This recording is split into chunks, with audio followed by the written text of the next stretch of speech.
this is what is going to determine how far Green Bay actually goes this year. This is what is going to determine if Green Bay does win the division or if the Green Bay does make a real live deep playoff run.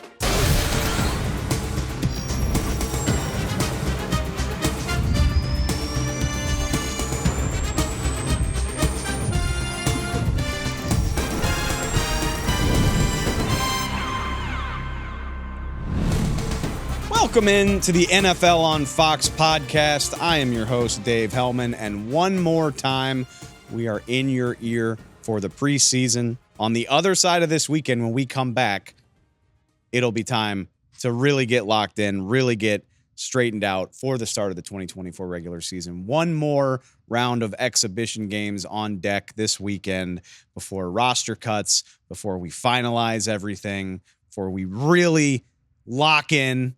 If you haven't done your fantasy draft, I would say wait. I mean, just see what happens. I'm the guy that likes to wait as long as you possibly can. So you still got time. But if you haven't done it, you got roughly 2 weeks to get subscribed on Spotify, on Apple Podcasts. Tell your friends, tell your neighbors.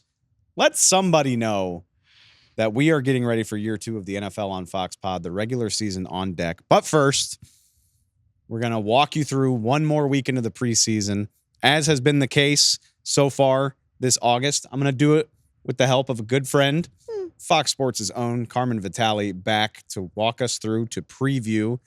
I keep saying preview. We're not going to preview. Really preview. I mean, yeah, like we're not going to preview. Half the starters aren't even going to play across the league. I mean, we're in this new format. We're down to 3 preseason games, Carm. Right. And the third one for most teams really feels like it's the new 4th preseason game where if you're playing, you should probably feel worried. You're fighting for a roster spot. Your spot is definitely not solidified. You want to be wearing a ball cap for this game. That's what you would prefer. Do you like the cut downs coming all at once? I know it's been like this for a few years now, but like, yeah, I do. You do?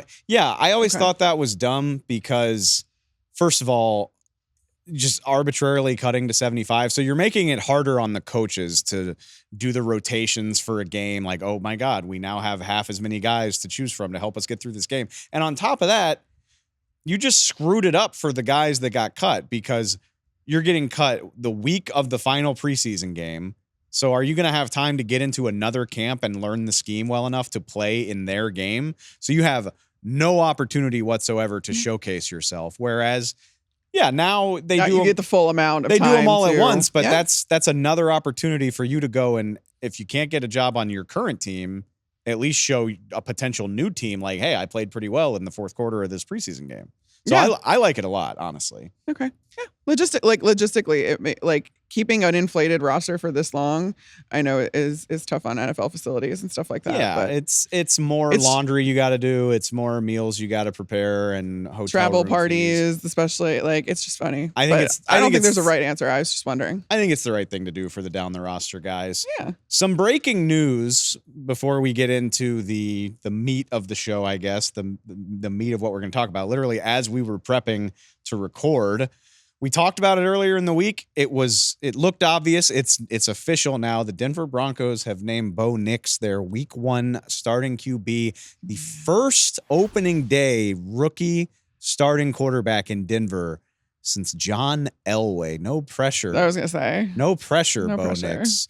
I guess like I said, we talked about it a few days ago. We don't need to spend a ton of time on it. It looked obvious.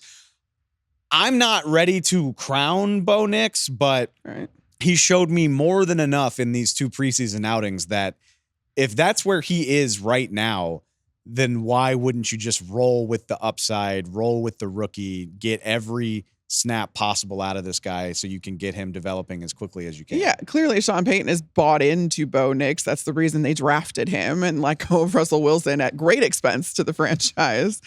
And I do think I would like to see him, maybe play within structure a little bit more throughout this preseason. I don't know. I still have question marks about Bo Nix, much in the way you just said you're not ready to crown him. I do think, though, that Sean Payton is relishing in the fact that he is getting to mold a very young quarterback that should be the quarterback of the future in Denver. We will get to find that out ASAP week 1. So half of the first round rookies have been named starters. Caleb Williams, Jaden Daniels, Bo Nix. Obviously, unfortunately, JJ McCarthy won't be starting this year.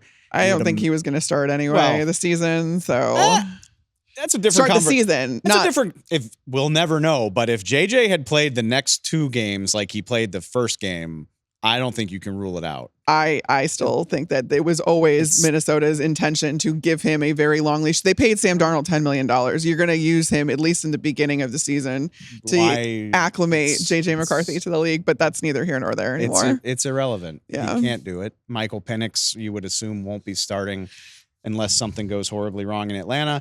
I guess we're just waiting on the Drake May update, whether or not he can take the starting job from Jacoby Brissett. My guess is going to be no. I think he'll be sitting to start. So anyway, congratulations to Bo Nix. Let's move on to something very topical. I won't call it breaking news, but we're recording this on a Wednesday, which means it's the day after the newest episode of Hard Knocks came out. And something happened on this episode of Hard Knocks involving not a Bears player, a current Atlanta Falcon, Matthew Judon. Yeah. But it did lend itself to something I want to talk about that's going to be coming here in the next few days, which is, again, finalizing rosters, picking up players that get cut from another team, potentially trading for guys that you might need. That is what the Atlanta Falcons did to get Judon. But as we saw detailed on Hard Knocks, Carmen, the Chicago Bears were very much part of that conversation as well. They had met the asking price of a 3rd-round pick.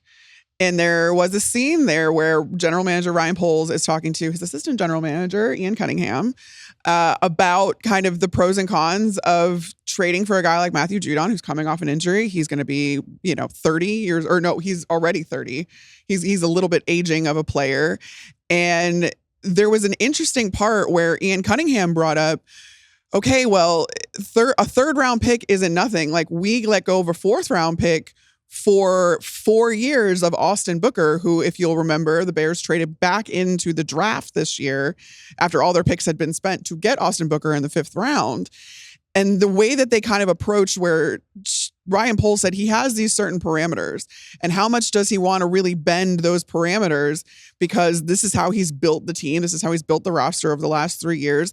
And is that really worth it? They definitely wanted to keep looking for a guy that can go opposite Montez Sweat, because that's only going to force opposing offenses to make some decisions against this Bears defense that should be good at all 3 levels.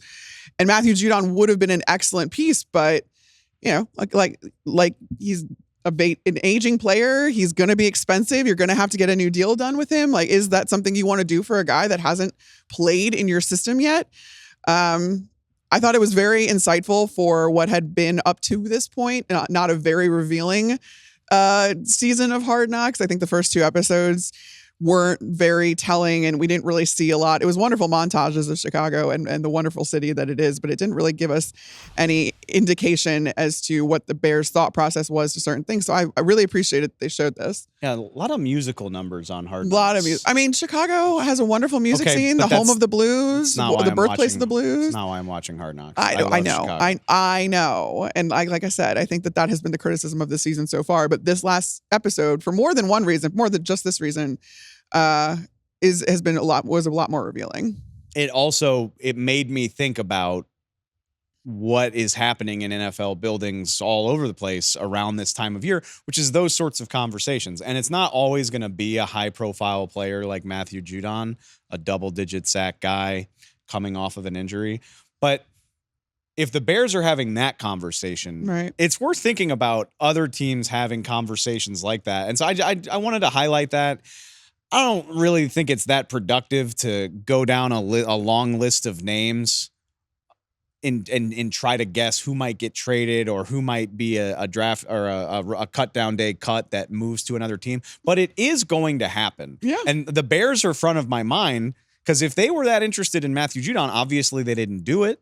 We can talk about Austin Booker a little later on in the show, but it makes you think about whether if they're unsatisfied with their other edge rusher position opposite Montez Sweat, is this something we might see a team like the Bears try to do? Maybe. I mean, Hassan Reddick is out there hating his current situation with the New York Jets. I hear you, dude. I just think that for the same reasons that they were hesitant about the Matthew Judon trade, they're going to be hesitant about Hassan Reddick, because again, Hassan Reddick is going to be 30 this year, I think next month even. And he is going, you're going to want to learn from what the Jets didn't do, which is get a deal in place before trading for him and before pulling the trigger on that trade, because he's now holding out. He wants the contract, but the Jets are like, hey, you haven't played it down for us yet. Let us see that first before we give you a really lucrative deal. I think for much of those same reasons, the Bears would hesitate to bring somebody like that into a locker room that is, I mean, especially on the defensive side of the ball, this Bears team is very well accustomed to each other. They're kind of gelling with each other. Adding a personality like that, Brian Poles talks a lot about culture and fit and getting guys that just really love ball into the locker room, because that changes things. And I don't know that that's the guy for them necessarily, but at the same time, they love Austin Booker. He has 2.5 sacks this preseason, but you can't deny that Bears D-line would be a lot scarier with a guy opposite Montez Sweat, especially given the young guys on the interior there too. And maybe it won't be Hassan Reddick. Right. It's always tougher when a guy needs a big time deal. That's why we've been waiting and waiting and waiting to see what's going on with Brandon Ayuk, because when you add a deal into the mix in addition to a trade, it just gets more difficult. But I do think there's potential for some interesting names to move around here in the next week, as again, teams are going to cut their rosters. They're going to say, where do we not feel good and how easy would it be to improve? I'm not the first person to say this, but you look at the very crowded wide receiver depth chart in Houston. Yeah. You've obviously got your big three. Robert Woods is down there. Noah Brown as well. Like Noah Brown, not an all-star, but a guy that's been productive in the NFL. Yeah. With a young player like John Mechie having a wonderful preseason game a couple days ago. Yep. Maybe those are names that we could see get moved to a needy team. I think a lot of people, for good reason, are talking about the Detroit Lions. I think it was Dan Campbell said the other day, we would love somebody to step up. He's like, I hope that they're already in the building, but it's his way of saying, I hope they're in the building, but if next week when the waiver wire comes right, out, exactly, maybe I can get me a Robert Woods for a cheap cost. It's worth considering. I think there's a lot of smoke too in the DC area about Jahan Dotson. Yep. Which is wild. I mean, last season wasn't anything amazing, but you add a new quarterback into the mix, you're thinking, all right, this guy, he's going to take off. He's going to be great. And right. I'm not ready to say he's going to get cut, but it seems like he's kind of falling out of favor with the new coaching staff in Washington. Yeah. So that's something I'm watching. I wanted to shout this out too. Something I thought was really interesting. Cody Rourke of Mile High Sports in Denver did a roster projection. So not a report, but just spitballing, postulating a little bit. Yeah. Maybe a guy like Samaje Perine, who has done some good things in the league. He was a role player on the Cincinnati team that got to the Super Bowl. Yeah. If he gets released, or maybe they try to use him as trade bait if they like the rest of their running back depth chart. Mm-hmm. Maybe like the Dallas Cowboys, a team I'm very familiar with, could use a running back or two. Just saying, I don't think Samaje Perine's going to get a Cowboy fan excited, but no. He's averaged more than 4 yards per carry in 4 straight years. And when you look at the state of the Cowboys running back room, I don't know. That sounds like it could be pretty useful to me. That would be an improvement. So we'll see what goes on with all of that. I think there is going to be a healthy amount of player movement. Maybe not all stars, but like Robert Woods is the perfect example where you're like, okay, yeah. I think the Lions are a better team if they do that. Yep, absolutely. We'll see if they agree with me. One more thing I wanted to talk about. I guess we can call it breaking news. Russell Wilson in Pittsburgh on Wednesday told our friend Brooke Pryor of ESPN, the press in Pittsburgh, that he's playing on Saturday. Everyone's playing against the Lions. He said, quote, we're all playing. We're all playing. I don't know what that means, but I'm going to step out on a limb and say that if the older, more proven, more accomplished quarterback is playing in Pittsburgh, then they both are. Yes, if Russell Fields is also playing. If Russell Wilson is playing, then Justin Fields is playing. I'm so excited because I was a little bit worried. These are both veteran guys. Again, the last preseason game is for guys that aren't guaranteed to make the team. We both feel like Justin Fields and Russell Wilson are going to be on the team. Right. So I was a little worried that Mike Tomlin might not do this. And I'm very happy to be wrong. I'm very happy we're going to get one more look at these guys because I guess we'll be nice and call that Bills game inconclusive instead of downright ugly. That's the thing is I think we've kind of lost the plot in talking about Russell Wilson and Justin Fields and who's going to win the starting job and everything like that. You're talking about two bottom third quarterbacks at the end of the day. And what Pittsburgh, I think, needs to ask themselves is, do you see either of these guys being with the team long term? And if that's the case, then that's the guy you go with. And Russell Wilson, if they're both just 1 year rentals, I mean, Russell Wilson is aging. You don't know how much juice he really has left in the tank. He's looked indecisive. He's looked slow, but that could just be being, in a new scheme. Do you think that if he does do well this season that you would want to hold on to him? Or do you want to bet on Justin Fields' ever-present upside and the fact that he can get himself out of situations that Russell Wilson no longer can because he's not as athletic as he used to be because he's older? You need to figure out, if you're Pittsburgh, if one of these guys, if they play decent this year, do you want to hang on to them? Because if that's the case, then I don't know. I mean, I think you would go with the younger guy to get him more reps and all that other stuff, which is kind of, it goes to your point, I think, Dave, you've made quite a few times that Justin Fields can give you a spark. He can add another dimension to your offense, or at least a different dimension in like how good of a runner he is. We know that he hasn't been able to be a good quarterback up until this point, but if you think that you can kind of develop that, if Arthur Smith can develop that and resurrect that, he does give you a little bit more talent when it comes to running the ball and stressing defenses. But if you think that neither of these guys are going to be here long term, then you just need to go with the guy that's going to stress your own defense less and not turn the ball over and be smart with the football and not take sacks, which, again, I mean, Justin Fields has been one of the most sacked quarterbacks the last two seasons. In 2022, he was the most sacked quarterback. But last season, he had 44. He took 44 sacks. Russell Wilson took 45. So you're really splitting hairs too. Yeah. I think, and you make a good point where maybe just go with the safer guy if you're not going to invest in either of these guys. I don't want to speak for you, but I think I can. Okay. I don't see either one of these quarterbacks starting for the Steelers next year. I don't either. That's my point. It's kind of surprised. Like, all right, if that's the case, then just go with the guy that is going to let your defense be your defense, because you're still going to be a defense forward team. So go with the guy that you think is going to give the ball away less, sustain drives longer, be a little bit more of the safe option, which I think is experience. But like I said, judging off last year, you wouldn't know it. But then again, that wasn't Russell Wilson's best year. We've seen him play better ball than last year. So maybe you kind of trust that he gets back to being at least the safer option. Whereas you know that Justin Fields, who 2 years ago led the league in fumbles and sacks, that doesn't do good things for your defense and puts them in some pretty precarious situations. I don't know the answer, but I think it's good to pull back and focus on the blunt reality, not to hate on either of these guys, but I think in a best case scenario, I still think no matter who starts for the Steelers, if you were ranking quarterback situations in the NFL, this one it's in the 20s somewhere. Yes, absolutely. Like, best case scenario, maybe it's 20th overall. Right. No, you're like I said, you're talking bottom third either way. Yeah. And so if that's the case, maybe we don't need to stress out that much about it, but we will get one more opportunity to see them do their thing from the sounds of it, which in the interest of just trying to learn as much as possible, right. I am excited to see. Who's going to give the ball over the least?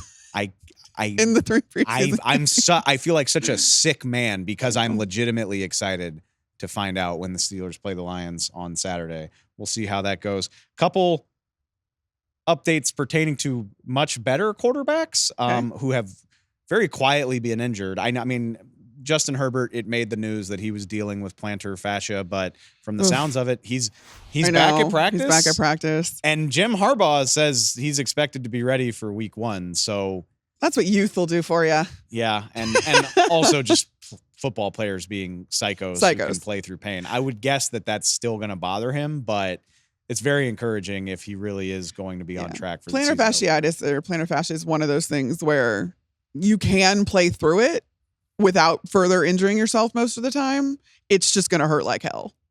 And so Justin Herbert, I think, loves the game enough that he's willing to put up with that. He's also a 6'5" football robot. He kind of like he's Cletus, basically. Like Justin Herbert reminds me of Cletus. No, he was absolutely genetically engineered to play quarterback. If anybody can fight through it, hopefully it's him. Much more quietly, I think Sean McVay doesn't play his guys in the preseason anyway, so maybe that's why it's flying under the radar that Matthew Stafford's dealing with a hamstring strain. But our buddy of The Athletic, Jordan Rodrigue, was reporting as recently as Tuesday, Stafford mixed back into practice. Yeah, he's doing 11-on-11 team drills. There's a chance he could practice against the Houston Texans in joint practice. But even if he doesn't, the fact that we're even talking about it as a possibility makes me think he'll be ready for week 1. So I'm not going to stress out too much about Stafford. Glad to hear he's on his way back. Real quick in the news and notes, because I have no idea. I guess other than Russ and Fields, since Russ spoiled that for us, I know that they're going to play. I don't know what to expect in these third preseason games, but I just wanted to ask you for one thing that you're looking for.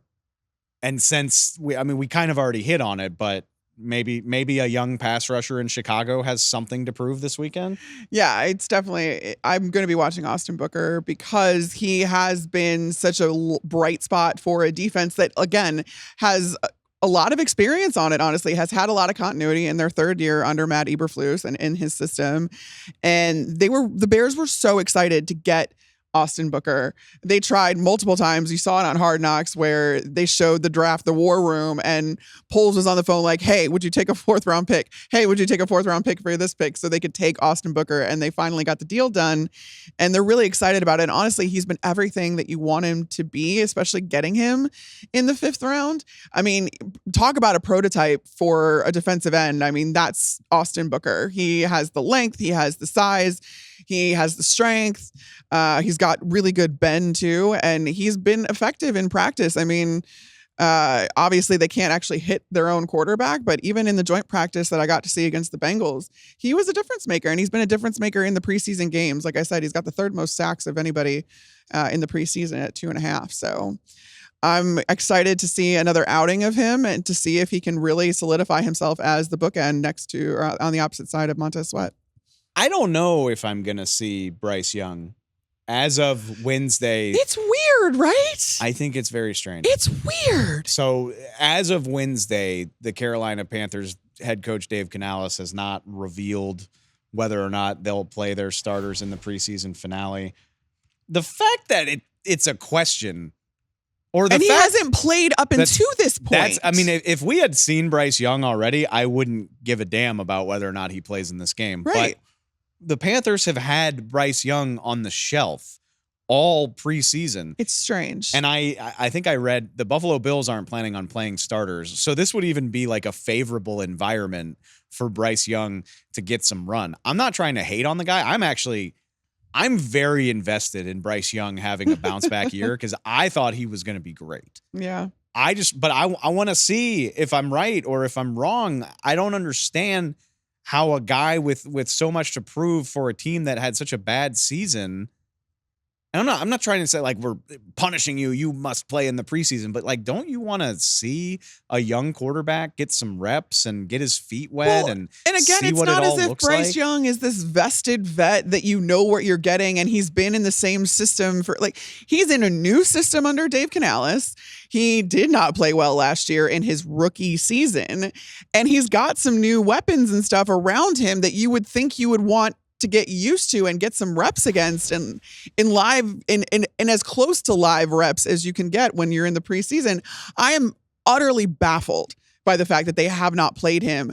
And again, even if they do play him in the 3rd preseason game, that's just adding another week of work to an already grueling long season. Like, if you were going to play him for only one game, why not play him in the 1st or even the 2nd game so you can give him a little bit of a break before then the real reps start? I don't understand this trajectory for him. I don't understand the thought process behind this. I would think you would want Bryce Young getting every possible rep he can. Again, even if it wasn't like the new system around him and all that other stuff, because he struggled so much last year, and you don't want him to be a deer in the headlights come week 1, which I think this is setting him up to be. It's bizarre. Panthers open the season on the road at the Saints, which is a division game. Road game against a really good defense. He's not a rookie, so it's not like he hasn't done this before, but that's a tough place to open your season. Like, even if we don't have a high opinion of the Saints, it's going to be week 1. The dome's going to be rocking. If the Saints do have something good about their team, it's their defense. It's their defense, right? I just don't get this. And I Mario hope Davis is just going to have a field day with him. I hope we get to watch Bryce Young in the preseason finale. Not that it's going to tell us a lot about how good he's going to be this year, but just get him some work. Why don't you want to see this guy get some work? I think it's very strange. So strange. All right. That does it for what we'll call our preview of the preseason. I'm not convinced there's going to be that much entertaining football on the tube this weekend, but let's get into the second half of the show, which I am really excited for as we continue to kind of preview the 2024 season. We're going to talk about difference makers today. And I get it. It's a pass happy league. It's a quarterback league. You could say so many quarterbacks are going to be the difference makers for their team, but let's take it another level deeper as we go through this, because basically we've compiled a list of starters, skill players, guys on teams, particularly teams with playoff aspirations, that could really be the reason that their team levels up this year. So with that in mind, I'll throw it over to you, Carm, for your first difference maker in 2024. So the obvious answer is, of course, Caleb Williams. Which he is a quarterback, but you can't leave him out. No, right. You can't leave him out. So that is my obvious, Carmen answer, that Caleb Williams, the Bears will go as Caleb Williams goes. Which actually there is something to be said about the talent that's around him and the fact that he doesn't need to go out there and be a world beater right away in order for this team to have success, especially with the defense potentially being a top 5 unit again and then having some crazy talent on offense. However, that was too obvious for me. You're too much of a hipster. I'm too much of a football hipster where I want to shine a light on some guys that maybe we're not thinking enough about. And in the spirit of that, where do I go, Dave? Of course. The offensive line. Yeah, of course. So I'm going Graham Barton in Tampa, who was just named the starting center by Todd Bowles. He was one of my draft crushes this year. I absolutely adored him. And then sure enough, in true Jason Light fashion, he goes and he gets the hard-nosed offensive lineman that just loves ball. And if I trust Jason Light's evaluation on anything, I mean, it's a lot. And he's a wonderful GM. And if he's not in one of your top rankings, you're wrong. I trust him riding on the offensive hard line. for the Bucks on the NFL riding hard. podcast. These are my guys. These are my guys. They will always be my guys. But I do think, even with that biased opinion, that Graham Barton is going to be a huge difference maker for this team along the offensive line. You've got Baker Mayfield. He has the cushy contract. He's going to be in Tampa for a little while. You want to get that relationship going because it's so incredibly important. But also, you're talking about a team that they switched, offensive coordinators. They now have Liam Cohen there. And this was a team that was 32nd in the run game last year. Dead last. They averaged under 4 yards a carry as a team for the season. It was admittedly a pretty unimaginative run game.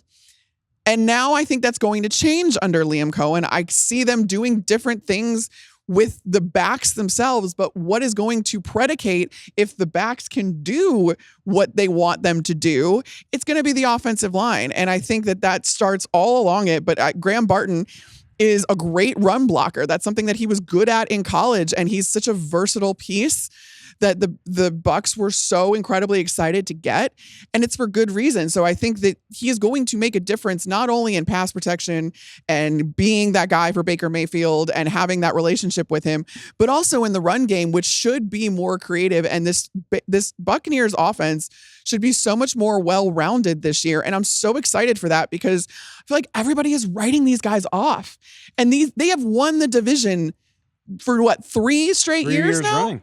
I'm a little offended. I feel like you're stealing my bid a little bit. Why? Yeah, because we are of one mind. We're right here. I think we did the show with Nate Tice a week or so ago where I feel like the Buccaneers are completely unsung.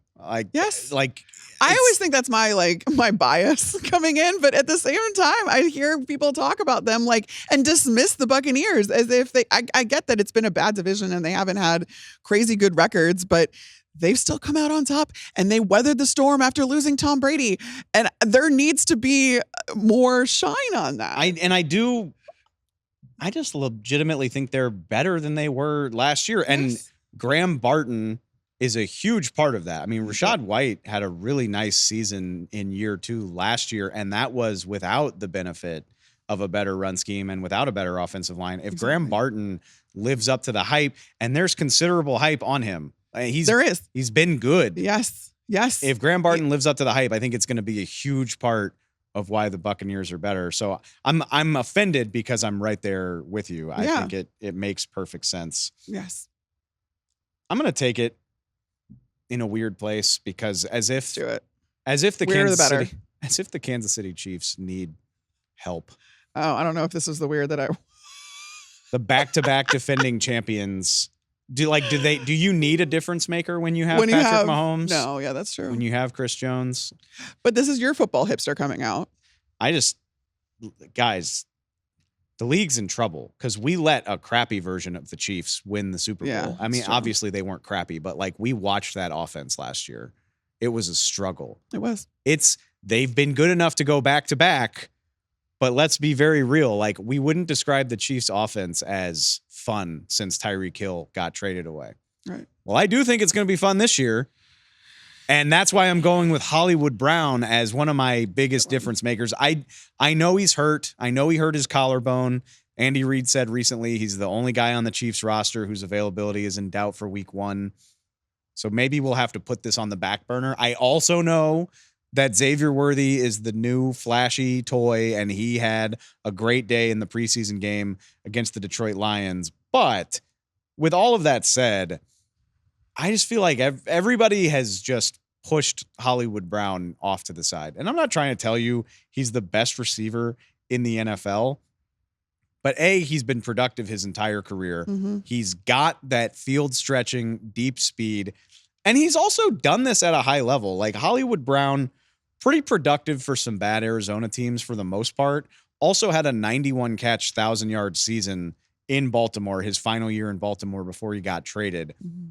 He can be whatever you need him to be. He can catch a high volume of passes. He's an explosive guy, and he's playing with Patrick Mahomes in an Andy Reid system, in an offense where he doesn't need to be the focal point. Right. Travis Kelce is still there. As far as I can tell, Rashee Rice, I am not expecting a suspension at this point for the or at least crash. It won't come until the legal process has played out, which it has not yet. So your two volume guys are there. Your run game is there. And now you also have Xavier Worthy, who is, I watched him in college and we know he's fast, but the precision with which he has grasped NFL routes so far in preseason, this is what has been reported widely, is that it is so clean and so crisp, and adding speed to someone that's that precise just doesn't seem fair. And that's why everybody freaked out when the Bills opened the door for the Chiefs to draft him. I'm excited about Xavier Worthy. I know how this goes. Rookies can take some time to acclimate to the game. I do think Worthy's build, clearly he did it in a preseason game. Clearly he can be successful, but Andy Reid's going to need to scheme ways to get him free releases, get him off the line. I mean, if a guy that you've been on speak with knows a thing or two about that. Deshaun Jackson. Yeah. Deshaun Jackson probably understands exactly what Xavier Worthy is capable of. I see Hollywood Brown being more of the every down guy. Yeah. Who is also plenty explosive in his own right. And like I said, I know the injury puts a damper on this prediction. But I think Hollywood Brown is going to have his best year as a pro this year. I like that. And I also think it's going to lead to, we can already pencil the Chiefs into the playoffs, but I just think they're going to look so much scarier than the versions we've seen the last 2 years, which is insane to say. because they won the Super Bowl. No, like you said, we really all like the league messed up letting the Chiefs win last year when that was a shell of what that offense had been. They've got legitimate playmaking speed back on their offense, and it's not just Hollywood, it's worthy too. Take your pick, everybody. I don't know. It's going to be tough to deal with. Who's your next guy? Again, going a little under the radar, but on a team that is not going under the radar, which is the inspiration for my shirt, the Green Bay Packers. I think after last season, Jordan Love becomes the highest paid quarterback in the league. He gets the youngest team in the league to the divisional round. Yeah. The Green Bay Packers are set on offense. You've got a wonderful play caller there. You've got a ton of different weapons for Jordan Love. Just the sheer amount of guys that he can throw to just really, really makes it hard on other defenses. But their defense is undergoing a massive overhaul with the addition of Jeff Hafley at defensive coordinator. He is returning the Packers to a 4-3 for the first time since 2008, I believe, so 15 years. Now, those schemes are more fluid than ever, especially on the defensive side. Like, nobody stays in their base very long. Usually your nickel package is your base package. So it doesn't matter as much, but that's all to say Jeff Hafley's defense hinges very much on the safety position. And it's why the Packers uncharacteristically went out and paid a premium for Xavier McKinney. And that is my difference maker, because this is what is going to determine how far Green Bay actually goes this year. This is what is going to determine if Green Bay does win the division or if the Green Bay does make a real live deep playoff run. It is going to be how the defense does, because the last 3-4 years, the defense has underperformed with the talent level. I mean, you're talking 7-8 guys on that, now at 9, that on that side of the ball alone that were first round picks. And we haven't been able to see them be relied upon. I mean, I need to see it from the Green Bay defense. Right. Like, I'm so tired of blindly hoping in August that they will finally look like the unit I thought they would have. They would be with the talent that they have on that side of the ball 3 years ago at this point. Yes, exactly. We're in year 3. And I know Joe Barry's gone, Jeff Hafley. Yeah. There's reason for optimism that this is the case, but I sure would like to see it for a change. No, absolutely. And you watched last year, even in the early goings, when Jordan Love is getting his sea legs, you see, I mean, that Atlanta game, I keep going back to that Atlanta game every time, because Jordan Love had the Packers with a double-digit lead going into the fourth quarter, and the defense completely collapsed in the fourth quarter and gave up the lead, and the Packers lost that game. It's one game, but it was a perfect encapsulation of how much harder Jordan Love had to work. Like, when you have a defense with that much talent, he should have been able to rely on you to limit the amount of points scored against them so he didn't have to go out there and do crazy things. That was not the case. And so you're hoping that this year, now that the Packers have a target on their back, you are going to need to play well at all 3 phases of the ball, quite frankly. But especially on defense, where you are going to need to limit points. Now, your offense is capable of scoring points. That's wonderful. But when it gets into the late goings of the season, into the postseason, that's when the defense stepping up is going to matter most. And that's when Xavier McKinney is going to have to be a leader. He's going to have to be the difference maker on that side of the ball. So that's why I figure we're not talking enough about the Green Bay defense. And this is going to make or break them. I don't disagree. Maybe we're not talking enough about them, but that's just because they've burned me before, and that's not Xavier McKinney's problem. He wasn't there. He is new. Hope springs eternal, but Packers, show me. Figure it out. Please show me. Actually, very similarly, you kind of read my mind. Different player, same position. Because my difference makers over in the AFC, a new safety who also changed teams by the name of Geno Stone. Yeah, in Cincinnati. Which I don't want to oversell Geno Stone as the best safety in football. That's not what I'm trying to say. I know he tied for the league lead with 7 picks. I care a lot less about that. Like, I'm not trying to sell you that Geno Stone is on the top tier of safeties, but I love what Cincy did here, which is basically say, our bad. Sorry.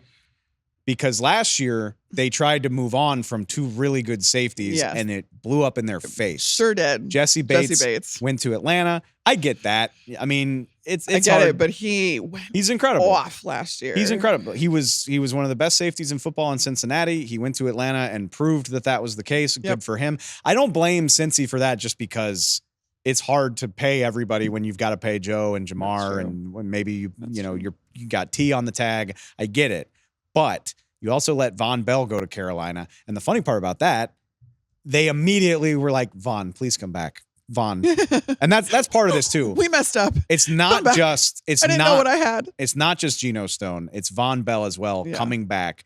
Lou Anarumo's defense now has two highly experienced, highly capable safeties who can check into things, who know what they're looking at, who know what offenses are trying to do. I went back and looked this up.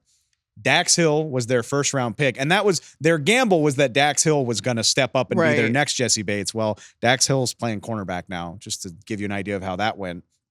Dax Hill and Nick Scott went into the start of last season with 19 combined NFL starts. Geno Stone and Von Bell have combined for 124 of those, 124 starts. I will admit, Vaughn is responsible for 100 of those. He's a much more experienced player, but Geno Stone is no spring chicken either. Like he started for the best defense in football in Baltimore last year, played in every game. He played before that. It does matter that he's capable of having a 7-pick season. I don't need him to do that again, but he's capable of making those sorts of plays. And so I just expect maybe massive improvement is a stretch, but I expect the Cincinnati defense to be a lot better with two guys that are very capable of doing what Lou Anarumo wants them to do. And if Joe and the boys are doing their thing on the offensive side of the ball, this doesn't need to be the best defensive football. It just needs to be good. And I think it will be. That comes in handy, though, towards the end of the season, into the postseason, when this separates the men from the boys, so they say, and when the competition just gets that much stiffer. So if you're really serious about getting over the hump, if you're Cincinnati getting to a Super Bowl, you need a complete roster.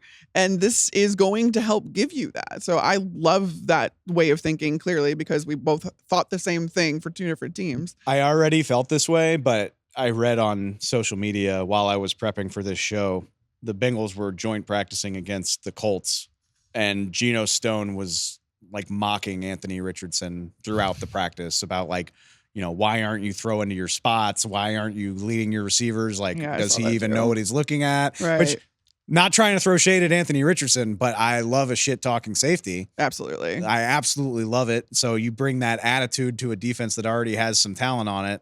I was honestly shocked because I was there for the joint practice with the Bengals and the Bears, and there was no real skirmishes or scuffles or kerfuffles or whatever full word you want to use at all. And knowing how much that those guys talk, it took a lot on the offensive side of the ball in Chicago to be like, nah, we're not going to engage, because I guarantee you he was out there doing the same thing, and they showed a lot of discipline, which I thought was really cool. That defense was tough for Caleb Williams too. It was a really good test, and I really liked it. I think the attitude is going to be back on the Bengals defense, and I'm excited for it. All right, who's your next guy?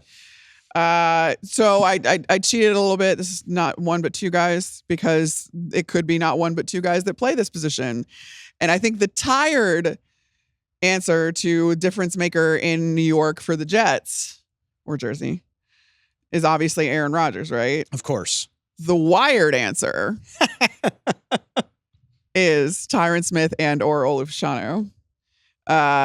And keeping Aaron Rodgers leaning upright. into your offensive line bit. I really am, because like I said, I'm going full send on being a football hipster here, but I do think that there is so much to be said about the protection around Aaron Rodgers. It's why they went out and got Tyron Smith, and then on top of that, spent a first-round pick on another tackle who.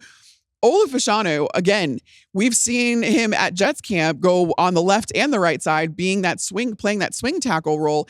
Guys, that is not easy. I keep saying this and I will say it until I'm blue in the face.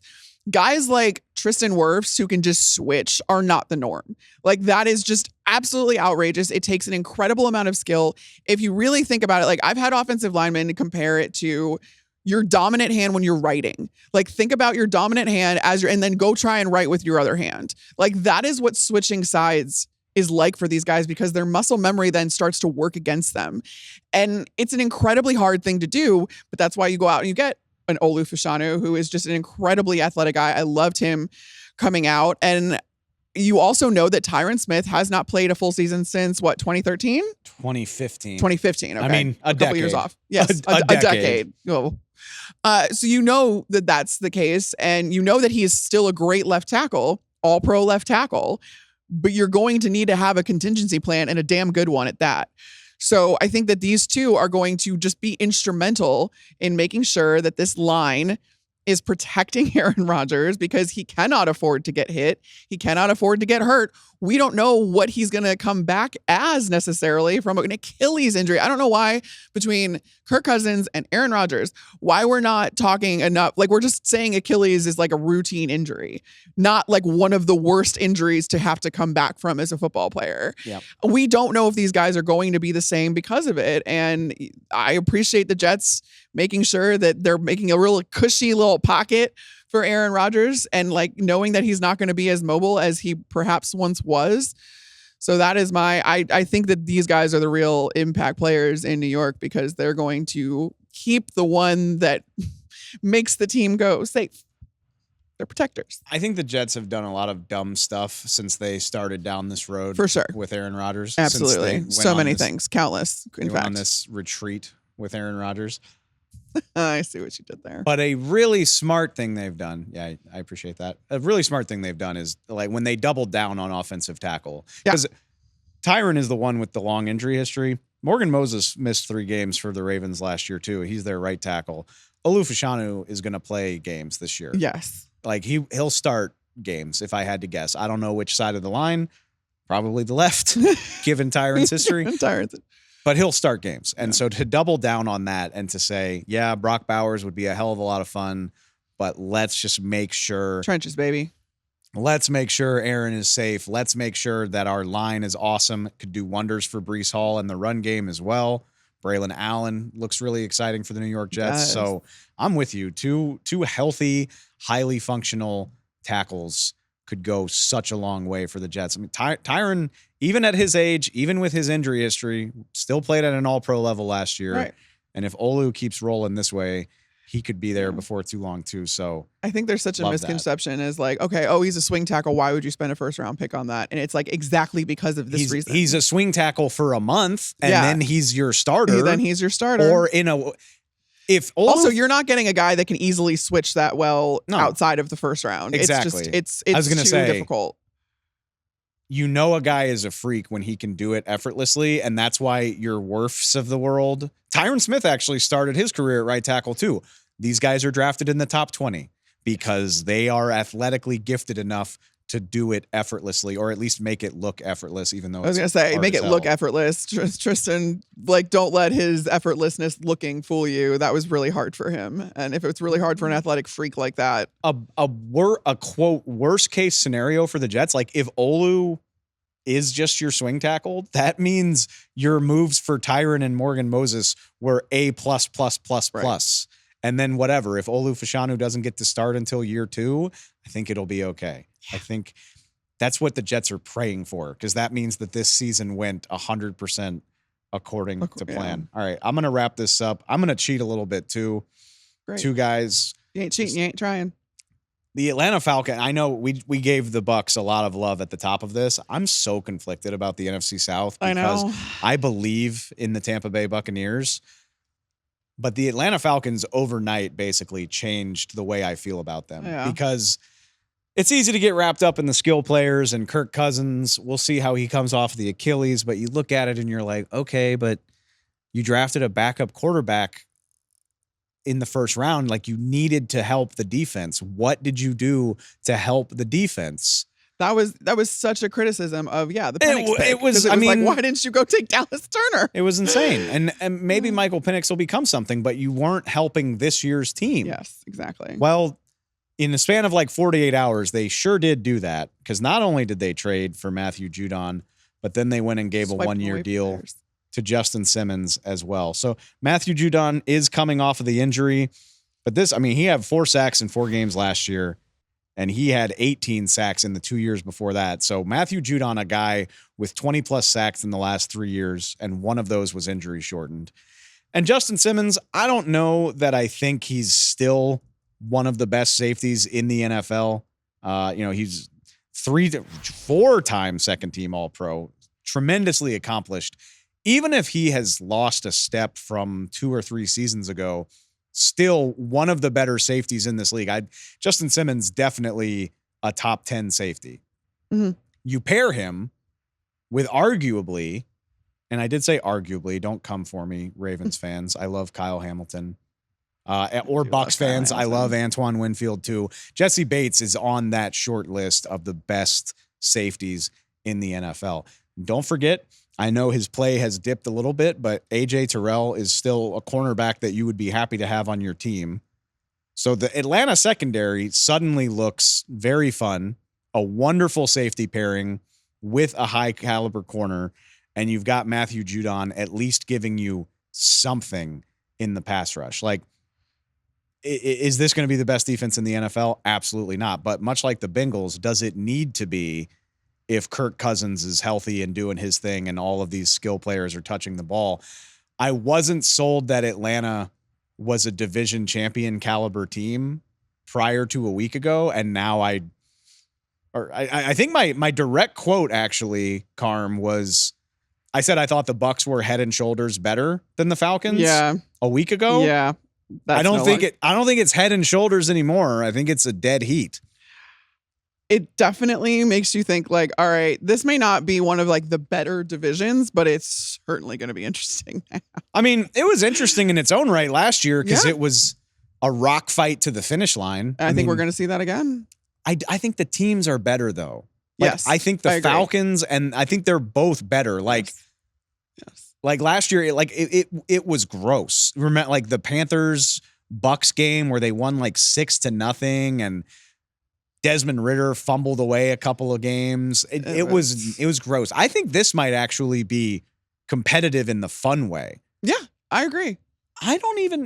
Maybe I'm the only person on planet Earth that thinks this, but it's at least conceivable that the NFC South has a wild card team too. Like, I don't think that's crazy. No. If one wins and the other one, if one goes 10-7 and the other's right there at 9-8, maybe they win a tiebreaker. Yeah.